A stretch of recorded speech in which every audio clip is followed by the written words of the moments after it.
Now we turn it over to Jordan Austin for a look at this week's sports. What do you have for us this week, Jordan? We got a couple of record breakers on our hand.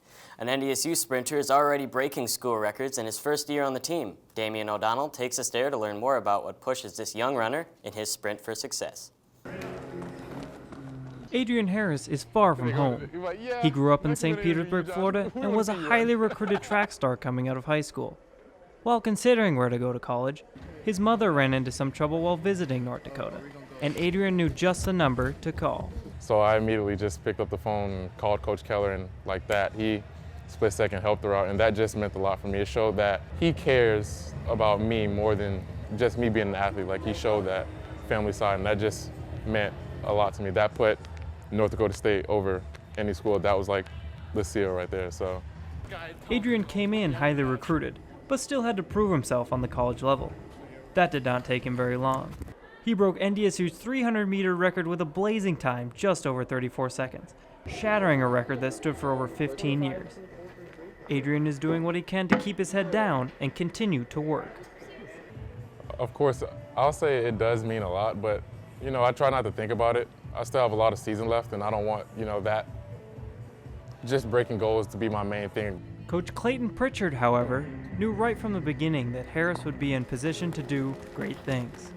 We told him right away, hey, your name's going to be on that board at year one, and it just happened that it happened right away. Adrian Harris is well on his way to making a lasting impact on NDSU's track legacy. With photographer Dominique Trowbridge, I'm Damian O'Donnell. Campus News, Sports. Adrian Harris and the rest of the NDSU track and field team look to improve on what they've already accomplished ahead of the Summit League Championships in May. An MSUM student athlete shattered a 43-year-old record for Dragon track and field. Sophomore Chiron Kemp's winning triple jump of 49 feet 9 1/4 inches broke Cal Baker's 1977 record of 48 feet 9 inches. Kemp is named the NSIC Field Athlete of the Week after his performance at the South Dakota State Indoor Classic. The record-breaking jump is the 5th best in the nation. A University of North Dakota hockey player is hoping to bring a national championship to Grand Forks, along with the most prestigious award in the sport. UND captain Jordan Kawaguchi is leading the Fighting Hawks in goals and assists for the 2nd straight year, and he's not stopping there. He's the front-runner for the Hobie Baker Award, which is given to the best college hockey player at the end of the season. Jordan Kawaguchi is hoping to be the first player from UND to win this award since Ryan Duncan in 2007. Kawaguchi and the Fighting Hawks look to win their final 3 games of the regular season, starting with a battle against Western Michigan tonight. Johnny Baninga is in his senior season at MSUM, but he has plans on passing the basketball off to someone special. Reporter Nick Napper takes us to the court to see who that is.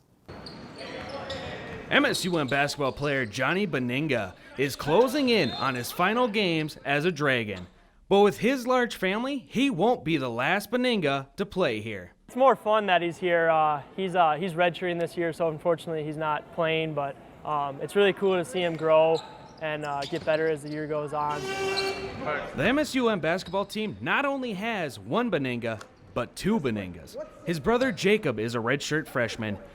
These brothers know how to make each other more competitive, but what matters most to them is being able to see each other.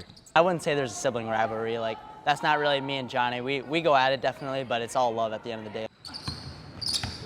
My favorite part is just being able to see him more. I mean, when I'm up here at school, I don't get to see my family as much, so just getting to see him every day and see him at practice, I mean, it's good to see him. Though these 2 are brothers, head coach Chad Waltho says they have 2 different styles of play. Johnny's more of a straight line driver, north and south, and Jacob is probably more east-west, a little more stop-start type of player. But they're both very tenacious defensively. The only battle between these 2 is who is the better player. Me, like, I'm gonna say me. I mean, I'm gonna take myself, but he's a pretty darn good player. These 2 are part of the Dragon family forever, but they are also part of their own family, full of love and care. With photographer Jacob Tenson, I'm Nick Napper, Campus News Sports. Johnny Baninga is one of 37 MSUM players to eclipse 1,000 points and is in the top 10 in career assists, leaving his brother with some big shoes to fill. And guys, wish him the best of luck. Yeah, definitely a special memory for the 2 brothers. Thanks, Jordan.